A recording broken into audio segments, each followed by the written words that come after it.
भी मुस्लिम अधिकारी हूँ, तुम भी मुसलमानों के वोट से जीतते हो, तो ज़्यादा यहाँ राजनीति करने ना आओ।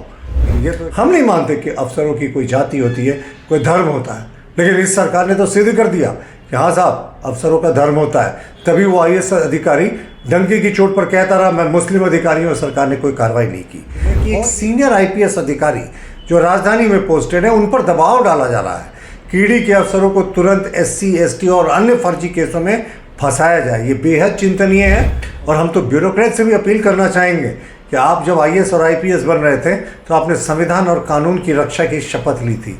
किसी दल विशेष का एजेंट बनकर मत रहें, क्योंकि सरकारें आती जाती हैं, काम तो आप ही को करना होगा।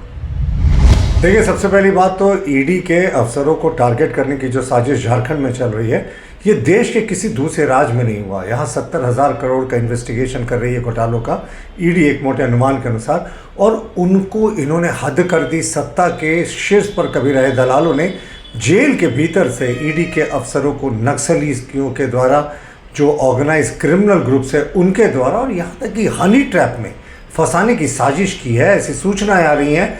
और हम मांग करते हैं सरकार से, हमने प्रेस कॉन्फ्रेंस भी किया था इस मुद्दे पे, कि अविलंब इस पर CBI जांच की अनुशंसा करनी चाहिए। और देखिए, इस सरकार के तुष्टीकरण की नीतियों के कारण एक विशेष समुदाय के कुछ कुंठित मानसिकता वाले लोगों का मनोबल तो सर आसमान चढ़कर ही बोल ही रहा है। ये कोई नई बात नहीं है। एक IAS अधिकारी जो जिलाधिकारी थे, उन्होंने तो एक कांग्रेस के विधायक को सार्वजनिक रूप से नसीहत दी थी। वो वीडियो भी बहुत वायरल हुआ था कि मैं भी मुस्लिम अधिकारी हूँ, तुम भी मुसलमानों के वोट से जीतते हो, तो ज़्यादा यहाँ राजनीति करने ना आओ। तो ये तो एक मुस्लिम IAS अधिकारी ने सरेआम कहा था। और ये कोई इत्तेफाक नहीं हो सकता कि जेल में जो क्लर्क हैं, उससे लेकर जेलर तक, जेल सुप्रिटेंडेंट तक, वो दानिश, नसीम और हामिद सब एक ही हों। तो ये साफ दिखाता है कि कार्टेल इस सरकार में काम कर रहा है, और वो कार्टेल के ज़रिए ये सारा कुछ चक्र चल रहा है। और सरकार के तुष्टीकरण की नीतियां अब एक एक जगह, एक एक कोने में आपको दिखती हैं कि इस तरीके से चुनिंदा अफसरों की पोस्टिंग होती है। हम नहीं मानते कि अफसरों की कोई जाति होती है, कोई धर्म होता है, लेकिन इस सरकार ने तो सिद्ध कर दिया कि हाँ साहब, अफसरों का धर्म होता है। तभी वो IAS अधिकारी डंके की चोट पर कहता रहा मैं मुस्लिम अधिकारी हूँ, सरकार ने कोई कार्रवाई नहीं की। और ये जेल सुप्रिटेंडेंट, जेलर पे ईडी ने कार्रवाई करने के लिए अनेक बार पत्र लिखे, लेकिन राज्य सरकार फाइल दबा कर बैठ गई। तो राज्य सरकार तो सिद्ध कर रही है कि भाई अधिकारियों का भी धर्म होता है, उसी आधार पर वो कार्य करती है। लेकिन ये बेहद चिंतनीय बात है। आप सोचें, अगर किसी जांच अधिकारी को नक्सलियों के द्वारा उसकी हत्या कराने की साजिश हो, किसी बड़े ऑर्गेनाइज क्रिमिनल माफिया डॉन के द्वारा उसके ऊपर, और हद तब हो गई जब उसके परिजनों को भी टारगेट करने की साजिश हो रही हो, तो ये तो बहुत गिरा हुआ सिस्टम है।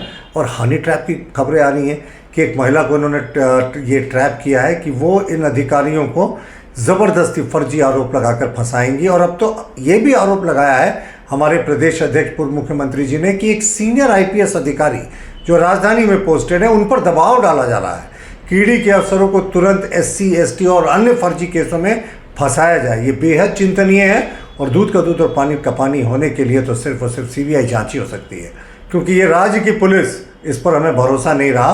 क्योंकि अफसर अच्छे हैं, लेकिन जब उनके मालिक और उनके ऊपर जो बैठे उनको आदेश देने वाले लोग ना एक विशेष एजेंडा के तहत ड्रिवन होंगे, तब तो कोई आप इम्पार्शियलिटी की उम्मीद नहीं कर सकते हैं।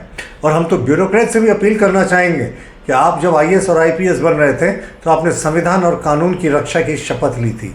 किसी दल विशेष का एजेंट बनकर मत रहें, क्योंकि सरकारें आती जाती हैं, काम तो आप ही को करना होगा।